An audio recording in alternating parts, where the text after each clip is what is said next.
ឆ្លោះគ្នាតែបងប្អូនឯសោះអាជីនិងបងស្រីបែរជានាំគ្នាមកស្បត់នៅព្រះអង្គដង្កើបង្កភាពអសន្តិសុខត្រូវបានសមត្ថកិច្ចហៅទៅប៉ុស្តិ៍តែម្ដងពាក់ព័ន្ធទៅនឹងករណីចំនួនបងប្អូនបង្កើតបាទមានឪពុកខុសគ្នារវាងអ្នកលក់អនឡាញល្បីឈ្មោះតេងតាណានិងអាជីនិងបងស្រីបានឈានទៅដល់ដំណាក់កាលមួយគឺបបួលគ្នាមកស្បត់រកភាពស្អាតស្អំរៀងៗខ្លួនទង្វើនេះបានធ្វើឲ្យអ្នកគ្រប់គ្រងទាំងពីរមកចោមរោមជុំចិត្តនៅបរិវេណព្រះអង្គដង្កើទាំងយប់ដែលបង្កនៅភាពអសន្តិសុខយ៉ាងខ្លាំងរហូតដល់សមត្ថកិច្ចនាំយកអ្នកទាំងពីរទៅប៉ុស្តិ៍ឃើញបាទយើងឃើញថាមានមនុស្សជាច្រើនប្រមូលផ្ដុំគ្នាចង់ដឹងពីសាច់រឿងក្រុមគ្រួសារបាទរបស់ idol ខ្លាំងមែនទែនបូករួមជាមួយនឹងឥទ្ធិពលនៃការបាទ live លក់នៅលើបណ្ដាញសង្គមតែម្ដង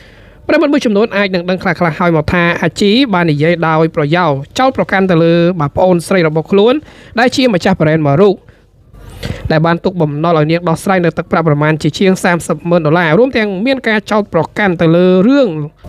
លែបាទលេខទឹកថែមទៀតផងដែលការពីពេលថ្មីកន្លងទៅនេះស្រាប់តែចំនួនរបស់អ្នកទាំងពីរបានរីករាលដាលបន្ទាប់ពីមានបាទចែតាបារាំងនិងអាជី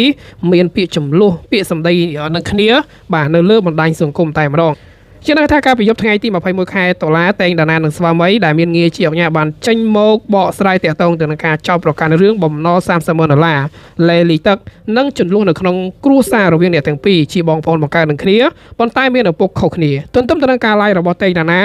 និងស្វាមីភាគីខាងអាជីក៏បាន live ដូចគ្នាដោយនិយាយទឹកភ្នែកអាជីថានាងគ្មានសមត្ថភាពឡើងតុលាការយកឈ្នះខាងអង្គការនោះទេប៉ុន្តែបានបបួលប្អូនស្រីមកស្បត់នៅព្រះអង្គដង្កើដើម្បីបញ្ជាក់នៅភាពស្អាតស្អំរបស់ខ្លួន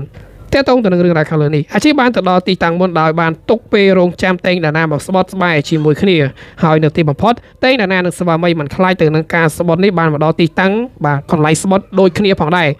រឿងរ៉ាវចំនួនបងប្អូននៅក្នុងវិស័យអនឡាញបានបង្កឲ្យអ្នកគ្រប់គ្រងរបស់ពួកគេចោមរោមមកចិត្តដិតមានមនុស្សម្នាកកកុញមកមើលការស្បត់របស់អ្នកទាំងពីរដែលវាធ្វើឲ្យខូចនៅសណ្ដាប់ធ្នាប់សាធារណៈខ្លាំងមែនទែនយើងឃើញថាភ្លាមៗនោះកម្លាំងទីការនគរបាលខណ្ឌបាទដូនពេញរួមទាំងកម្លាំងសម្ដាប់ធ្នាប់របស់ខណ្ឌបានអញ្ជើញសម័យខ្លួនមកស្នាក់ការប៉ុស្តិ៍នគរបាលជ័យជំនះមុនក្រោយកន្លះម៉ោងដើម្បីធ្វើការអប់រំណែនាំឲ្យបញ្ឈប់នៅសកម្មភាពនេះកុំឲ្យបាត់បង់សម្ដាប់ធ្នាប់បាទបងប្អូននេះម៉ោង